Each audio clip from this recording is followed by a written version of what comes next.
حضرت علی رضی اللہ تعالیٰ عنہ کے دور میں جو ہے نا یہ دو بدعتیں جو ہے نا وہ ظاہر ہو گئی تھیں، ایک بدعت الخروج اور ایک بدعت رفض۔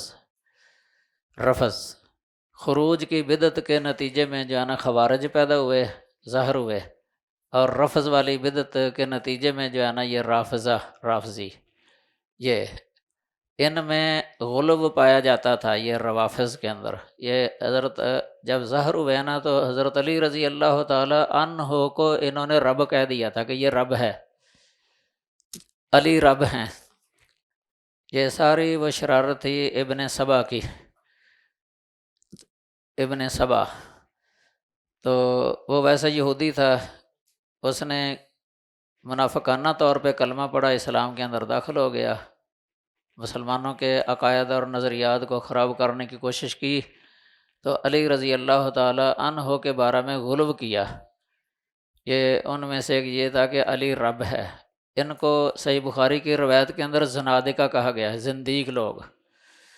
علی رضی اللہ تعالیٰ عنہ کو پتہ چلا کہ یہ لوگ مجھے رب کہتے ہیں، انہوں نے جو ہے نا ان کو جلایا، حکم دیا کہ ان کو جلا دیا جائے۔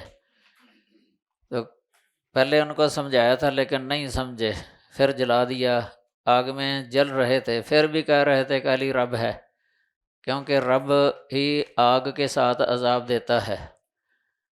تو کچھ بھاگ گئے، یہ ابن سبا بھی پکڑا نہیں گیا تھا، یہ بھاگ گیا تھا، یمن سے ہی آیا تھا، فرار اختیار کر لیا تھا۔ تو علی نے کوشش کی تھی کہ اس بدعت کی سرکوبی کر دی جائے، اس کا خاتمہ کیا جائے۔ تو دوسرے یہ خروج بدعت تھی، خوارج، یہ علی رضی اللہ تعالی عنہ کو رب کہتے تھے، رب نہیں سچ کافر کہتے تھے، نعوذ باللہ۔ یہ ان کے بالکل برعکس تھا۔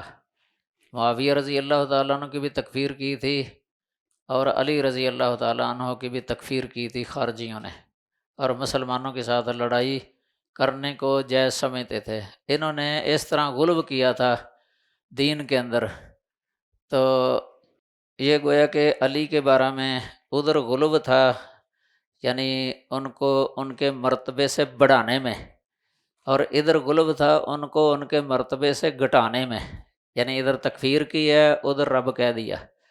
یہ اس کے بعد یہ خوارج کے ساتھ علی رضی اللہ تعالی عنہ نے قتال کیا تھا، یہ تفصیل موجود ہے، بخاری میں کئی روایتیں آتی ہیں، البدایہ والنہایہ پڑھ کے دیکھ لیں آپ، تاریخ ابن کثیر۔